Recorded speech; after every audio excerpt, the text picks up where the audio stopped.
All right. Are we live? Are we live? I think we're live.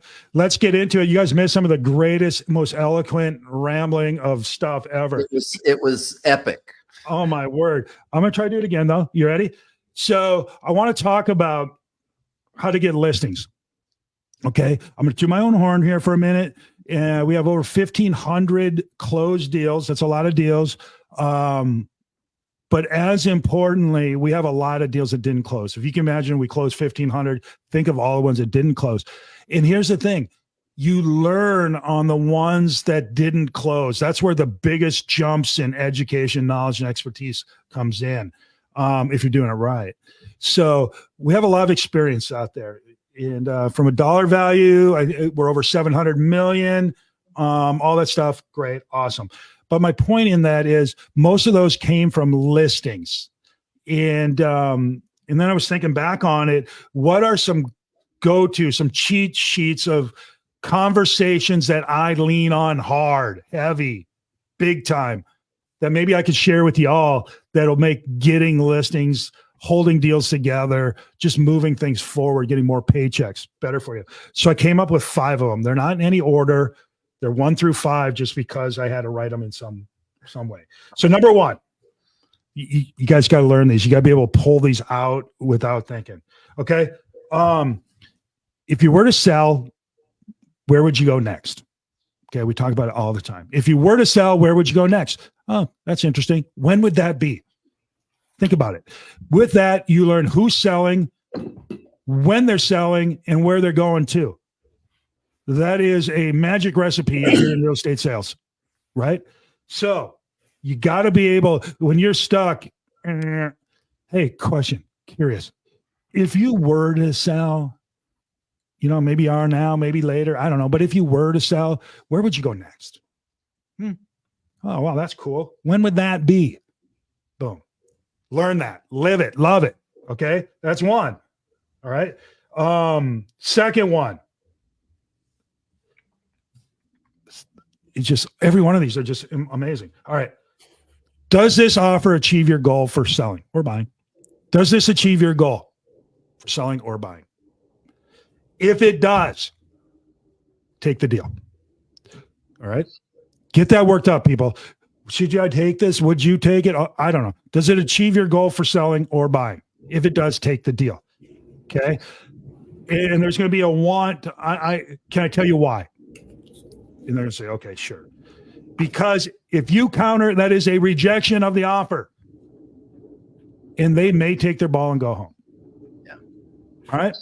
Even if you say, fine, I'll do the deal, they may go. This is an ego thing. Ego gets involved. Right. So number 2, does this achieve your goal for selling or buying? If it does, take the deal. All right. If it doesn't, well, then fine, counter. You're not going to take the deal anyway. But if it does, and you're just trying to get a few extra bucks, careful, because people can take their ball and go home. They don't have to honor the first offer. Okay. There's a reason why a bird in the hand is worth 2 in the bush has stood the test of time. Yep. And this, let's be honest, this is really easy. If you get a really good offer, it's real easy. If you get a really bad offer, it's really easy. It's in that middle area where, it kind of does. I think, be very, very careful. And this is where you as a pro, don't put your own, ideas in there. I would take it, or I would never take it. You're not buying or selling it. Pretty sure. I know you're getting a commission. I get it. I want you to have that commission. But be a pro. Does this achieve your goal? If it does, great. And I get it. If it's super easy, it's super easy, right? If it's really good, it's easy. If it's really bad, it's easy. It's on these hard ones, on the middle ground where it's kind of, sort of. Just be very careful. And here's another one. I didn't write it down, but I'll just tell you. Let me ask you something. If you counter and they walk and you find out they bought the one up the street at a price you would take, are you going to be mad at yourself? Yes. Well, then you should take this deal. No, I don't think I would. Well, then fine, counter, because you're not going to take this deal anyway, right? Let me ask you this. If you counter and somebody else ends up buying this at a price you would have paid, are you going to be mad that you didn't get it? No. All right, then fine, counter. Yes, I think I would be. Well, then be very, very careful if you're countering. You should take this deal. Okay. Guys got to learn that conversation. Okay. 3. Yeah, it sounds like you're not ready to list. Sounds like you need more time. It sounds like whatever. What's the next step? That's cool. Fair enough. What's the next step? All right. Set the next appointment every single time. Find out what's going on. Acknowledge their delay. Okay, I got it. You're going to clean up the house. You're going to have a rummage sale. I don't know, whatever. You're waiting to get financing. Whatever any delay is. Okay, I get it. I understand it. Got it. Curious. What's the next step? You gotta get that so it's just a no-brainer for you. Because when you ask what is the next step, it tells them that you're listening, you get it, you hear them, and it allows them to tell you exactly how they want to be followed up with. It's such an inside baseball thing that puts you ahead of everyone else. Get really good at that one, people. 4. This is a Julie Morris one. Is that important to you that it's Julie's? No, not so much. It really is. The question is that important to you? Okay. Do you guys do drone photography? Well, is that important to you? And if it is important to them, well, it's the number one thing in your arsenal. Right? If it's not, well, maybe you gloss over it. Do you do open houses? Well, let me ask you something. Is that important to you, open houses? Not really. Yeah, it's something we do. If you want to, we can do them, right? Whatever. It gives you some room. Because a lot of times people will ask a question almost as filler. Make sure it matters before you start bending over and get hurt, that it matters to them. And the way you find that out as you ask them, is that important to you? So good. So good. Number 5. Okay. This is a highlight, bold, underline, asterisk, everything. This is a pre-call question. Do not go anywhere without asking this. Do not leave the office. Don't get out of your car. Don't do anything. If you're going on a listing appointment. Bob and Mary, after we talk tomorrow, if you're comfortable and confident, I can sell your house at a price that makes sense. Will you list it with me? Don't say another word. Just shut up. You let the silence carry the time and make them say, yeah. And if they say anything other than yes.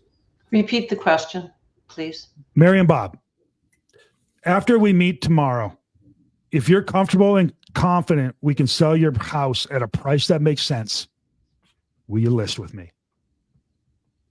Maybe. Okay. Here's a follow-up to that. What would keep you from listing with me?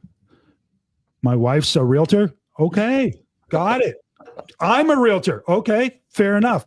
Is there a reason we should meet tomorrow then? Not really. Okay. Right. Mr. and Mrs. Seller, after we talk tomorrow, if you're comfortable and confident, I can sell your house at a price that makes sense. Will you list it with me? It's the will you marry me question. Yeah. Can you give me the weekend to think about it? Yeah, can, I suppose, right? This is vital. And you know what's going to happen? You're going to say, you know what? I'm going to go there. My charm, my presentation, my everything's going to win them over. No, it's not. Yeah. No, it's not. The only reason why you go on that appointment is to get a signature. The work is already done if you're doing this right. Mary and Bob, after we talk, if you're comfortable and confident, I can sell your place at a price that makes sense. Will you list it with me? Absolutely. Okay. I think we're meeting tomorrow at 4. Is that cool? Everybody's going to be there. Awesome. Awesome. Any questions for me before we get there? Nope. Okay. See you at 4. And your follow-up question was, what reason would you not? What would keep you from listing with me? What would keep you? Right. Well, I got to clean the house. Okay. Got it. Now you can work on that. And I think at that point, it's just curious, what is it about cleaning the house that's important to you? Keep it going. Work on the objection. Okay. So those are my 5. All right. I'll give you the sum and then we'll go in and we'll talk about these. The questions you ask will determine your success. So ask good questions. Yeah. Okay. John, before you go into those, can you give a good response to some of the common rebuttals that I know, like I, as a new agent here? So if you say, would you list with me if everything looked good to you tomorrow when we meet? Well, I'm waiting for the interest rates to go down. I'm waiting for the election. What would be your response to that? Okay, cool. Right. I'm waiting for the election. Everybody, that seems to be a one right now. And let's be glad it's now and not like in December. They're waiting for the next election. That's 4 years, right? This is just 3 weeks, 2 weeks. Okay, great. What is it about the election what are you expecting from this election that's going to impact real estate prices? Or what is it you're expecting? I think I'd break it down. What is it from the election you're looking for? Right. Well, because I think prices are going to go up or down. I don't know. Why? What's help? I like where you're going at this. What? Teach me. They're going to say, well, because if Trump gets in, prices are going down or up. If Harris gets in, prices are going to go down or up. Okay. What causes you to think that? Oh, because my elbow hurts when it rains. That's how I know it's going to rain. That's a stall. It's not an objection. It's a stall. Does that make sense? So here's the way you handle it, though, Destiny. You don't make them feel stupid. Don't be judgmental or anything. Just, okay, I hear you. Acknowledge it. I hear you. Right? You want to wait and see what the outcome of the election is. Curious. What impact do you think there's going to be? And they're going to go, I don't know, maybe none, maybe not. Right? So that's what I would do. Yeah. Is there another one or is it just the election one? That one or the interest rates, waiting for the rates to drop. Love it. Love it. Again, you're waiting for the interest rates to drop. We hear that often. Question for you. Curious. What do you think is going to happen? I think interest rates are going to go up. Okay. I think interest rates are going to be down. Okay. How's that going to help or hurt you? And let's talk about this for a quick minute. If interest rates go up, right, it's going to, affordability is going to go down. Yeah. Right. Interest rates go up. The ability for the buyers to afford more is going to go down. Fair enough. Which makes it harder to get higher price. So we should probably list now, right? Well, we know interest rates are still relatively low. Fair. Or let's say I think interest rates are going to go down, so I want to wait because my affordability will go up. Right? Does that make sense? Of course it does. Okay. So let's assume rates go down and affordability goes up and more people can afford a house. Could you see how we might get multiple offers on a house? And when you get multiple offers, what generally happens with price? Does it go down or up? It goes up. So can you see how you might want to go ahead and list now or wait, or depending on if you're a buyer or seller? Right. Now, those are good objections. And what I would tell you is write them out, come up with a good answer, and know it. Just like, John, and I think to your point is just to say, well, if we could go ahead and get it sold for what we agree on and it met your objectives, is there any reason to wait if we're hitting your objectives now? Yeah. Does it achieve your goal for selling? It all comes down to that, right? Let's see here. We got some comments here and then we'll get into it some more. Let's see here. Jesse says, it's like when you go to the doctor and after they examine you, oh boy, examine you and ask you questions. They tell you what to expect next. I like that. And what they want you to do. All right. They don't really ask you or tell you to go to another clinic for the same examination. Treat yourself. Here's where it is. Treat yourself as a professional. Same way a doctor does. Too many realtors treat themselves like professionals or don't treat themselves like professionals, like amateurs. Be the pro. I say it to my people all the time. Be the pro. Okay. Be the pro. You don't have to take this listing. You take this listing because it's smart, right? The professional in you says, yeah, this is a good property at a fair price. We can get this done. I like the client, whatever. Be the pro. Any others here? Okay, Mark, give us some insight on this conversation? Well, I think first is authorship equals ownership. And when you're asking questions, you're getting the person to think about it. Far more important to be a great asker of questions than a speaker of your own mind.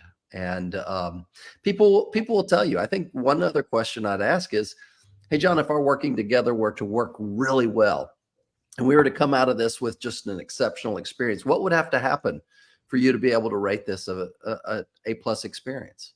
Love They're it. going to give you the cheat sheets to their heart. Yep. No doubt. Love it. Say that again so people get that. Yeah. If our working together were to work really well and we were to come out of this with an exceptional experience, so much so that you rated it an A+ experience, what would have to happen for you to be able to rate it that way? Guys, if you can ask that with conviction, you win. There's no doubt about it. Julie, you've been doing this for a minute. Tell me about your experience. Well, one of the things that I like that you're talking about is you're asking questions. That's the key, obviously. But oftentimes, especially as a beginner, when you're doing a presentation and you're not used to it, whether it's a buyer or seller, you feel like you need to give a menu of options and get through what you need to say.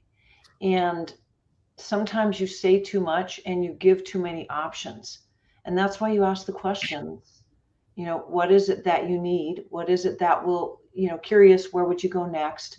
What are the objections? And that's the main thing. You don't straight up say what are the objections, but that's why I like, is this important to you, or what is important to you? Instead of saying we do this, everyone's probably seen the NAR 175 things we do as realtors.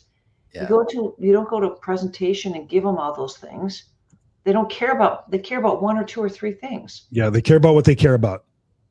So you don't just barf on them and hope that you hit, what they wanted. You ask them what's important. Yeah. So good. You got to get good at these. Now, what you're going to do, or what I would do, is I would go back, I'd write these down, these 5 or 6 or 7, listen to this, write them out, and just practice role playing them so they can just come out, so you can barf them out, right? And what's the next is really, really important. When I first started in real estate, one of the benefits of not having text and cell phone and email 1,000 years ago was that I had to get the next appointment when I had them on the phone or when I had them face to face. So that is something I learned early on, is to get the next appointment. And that's what's the next step. That's what that is. Yep. It's getting the next appointment, because it gives you an excuse to follow up. And then when you follow up, as promised, I'm following up with the answer to, or per our discussion, I'm following up to make sure that I'm helping you reach your goals. It's not about me. Let me tell you something, guys. I have a team. I got some newbies, and they'll come in and they'll ask me something, or they'll tell me, hey, I got this going on and that. First thing I ask them is, awesome, what's the next step? Yeah, I'm waiting to see. Okay, waiting on what? Yeah, they're gonna call me when they're ready. Really? No, they're not. Okay. Then we missed something, right? Did you ask them? No, right? When they go on a listing appointment, they don't get the listing. Did you ask the "Will you marry me" question before you went out? Yeah, no, I didn't. Right? Because if you had, you would either got it or you wouldn't have gone. Right? These are important things. You guys, I can't stress enough. And I didn't wake up with these. These are hard earned. I could show you some scars why these are easy for me now. Right? 20 years of getting burned. And I'm not the guy, I'm not a fast learner. I'm the spaz who has to have something happen 15 times before I move something, right? I got to run into it like 12 times and then like, oh my God, then I'll go and move it. Oh, look at me. Right. So yeah, these are hard-earned lessons and they work. Now I feel comfortable and confident in most situations because I got these go-tos. You ask me anything, I'm curious. How come this matters to you? Whatever. And then let them talk, and all of a sudden. Yeah, it's good to have the questions memorized, but practice them, repeat them, record yourself, say them over and over and over. But when you get into the appointment and you're going, oh, was it that important? Is curious? Don't get hung up on that. Just remember that your subconscious is going to come back, and your goal is to get the next appointment, and your goal is to ask questions and listen. Yeah. You don't have to get a script exactly right, although that's better. But your goal is to ask questions, listen to what they say, find out their concerns, and ask for the next appointment. I think that a lot of times newer agents and probably seasoned agents are anxious when they hear, well, we want to think about it, or we want to interview at least one other person. We're sitting there going, maybe they'll pick me. Instead of just saying, I just got to be frank with you. If I went to the doctor and I was not confident in their response, their diagnosis, I'd probably want a second opinion. What am I missing that's not leaving you with confidence that I can get this done? Go ahead and ask that. I mean, if you walk out of there without it, hoping that they'll call you, your chances are slim. Yeah. Go ahead and ask. As soon as you leave. Mm-hmm. Yeah. So here's the thing. When you do this right? What's important to you? What are your goals? What's important to you? What's next? All these things, right? And you get to the point. All right. Sounds like we're going to meet. We're going to get together. I hear what you're saying, all this stuff. I'm good. We can get it. You know what, Mary and Bob? After we talk on Tuesday, we go through all this stuff. If you're comfortable and confident, we can sell your place at a price that makes sense. Will you listen with me? Yes. If I'm comfortable and of course. If you're not, I wouldn't want to take the listing, right? So you got that set up, right? So then you go there, you go through it. Mary and Bob, we've gone through everything. Are you comfortable and confident we can get it sold at a price that makes sense? Yeah. Okay. Well, great. Then let's go ahead and list it. Like what you remember when we talked on the phone? Let's go ahead and list it. Yeah. I still want to talk to, I promised Jimmy and Joe that I'd give them a shot too. Okay. But you're comfortable and confident I can get it done, right? Yes. So what are we thinking? They're going to get it done better? Well, no, right? You put them in a spot where they're like, oh, because here, really, we're not giving Jimmy and Joe a shot. I'm not convinced in something. I just don't want the confrontation, right? Is really what we're having. So it sounds to me, you're comfortable and confident, right? Yeah. But you're not going to list? Not right now. Okay. So clearly we missed something. Is there something we missed? It's your commission. Okay, here we go, right? 100% of the time, every time, it's the commission, right? Okay, yeah, Jim and Joe said they do it for 4 or 5 or 2 or whatever they're going to do. Okay, now you got an objection handler to get into. But my point of that whole ramble was you set everything up. They said if they're comfortable and confident, they would list. You get to the end of your presentation. If there's some awkwardness, you can bring it up. Remember when we spoke on the phone, you said if you're comfortable and confident, beautiful, you'd list? Yes. Are you comfortable and confident? Yes. That isn't. Yes, we're gonna. Oh, good. Here's a pen. Mine. I bought 3 of them just in case 2 blow up. Right. What are they gonna do? They're either gonna tell you, yeah, I'm not comfortable and confident, or they're gonna say, yeah, all right, let's do it. Well, and here's the thing: you want to deal with the objection right then and there. Yeah. And a lot of us are afraid of confrontation, just like the seller is afraid of confrontation. But for you, if you walk away, you've lost. You've lost. So you need to understand, deal with the objection, because what's the worst thing that can happen? You lose. But if you walk away, you lose. So deal with the objection and win. So here, I'll give you another little thing. It's not even a conversation.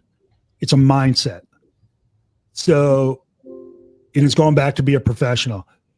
When I go into a listing, I know my group. We have 1,500 closings, right? All the ones that didn't close. That's a lot, right? That's 1,500 inspections, re-inspections, appraisals. We've seen more things happen just through that than most people see in a career, right? We know what to do and what to expect. We know how to get through it. We're very good at doing this, right? If somebody else gets this listing over us, the seller or even a buyer is going to get a sub par effort. They're not going to get as good as they would have gotten with us. Shame on us, right? Our job, my ethos, my mindset, my everything is going in there. If they hire us, they're lucky because we're as good as it gets, right? And it makes me want to get that through to them. Like, yes, you can go to another surgeon, but don't do it. I got this. They come to me, right? So you gotta have that, whether they do or not, that has to be your mindset. Like, I'm as good as I'm the best. And when you have that, you start feeling this need to help people at this level that if they don't hire you, they're going to get less, and you got to save them from themselves. Once John, you have that attitude, you win. What's that, Destiny? I was going to say, I think that's what sellers and buyers want as well. They want to see that confidence that you walk into their home with. They want to know that they can trust you to get the job done, and you have to have that confidence, almost a little bit of cockiness, just to say, I got this, I can do this. Well, think about this, guys. What are buyers and sellers most concerned with? And from my perspective, it's risk. It's risk. My risk of paying too much, not collecting enough, leaving money on the table. I risk a deal not closing. I risk getting sued. So what they're trying to avoid is risk. How do I eliminate as much risk as possible? Well, I hire somebody who is great at the job, who can demonstrate they've done it before and they know what they're talking about. Okay. That's going to mitigate most of the risk right off the bat. If they've seen 1,000 things, the likelihood of them getting through it is greater than somebody who's seen 100 things or 10 or 1, right? Go with the one that's going to mitigate the most risk. And the way you demonstrate that is through your marketing and all that stuff, but by asking questions. What's important to you? What's your goals? If this happens, what then? All those things. And then they go, this guy knows what he's talking about. And you present this and they feel it. Whether they want to or not, they feel like, dang, that guy, I know we should hire your sister. She just got her license. This guy's got 1 million sales. We got to sell this place. I know. That's the way it works. Sometimes talking about failure is okay, because what that does is it demonstrates confidence, and it demonstrates That's where you learn your experience. Mm-hmm. And so, coming back, we're in this presentation, I know that the younger generation likes to do everything digitally, but I would say at a listing presentation, you want to have paper with all the information, all the things that you do, your resume, if you will, all those things, because that also frees up your mind to be present and to ask questions and to listen, because you don't have to sit there and go, and then I did this, and then I did this, and this is who I am, and this is, you don't have to have all that. You can sit there and listen. And what people like is to be heard.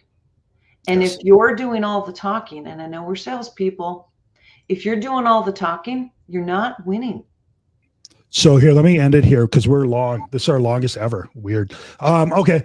So let's go to work. Let's win the day. Ask better questions if you want better results. See y'all tomorrow. Bye, guys.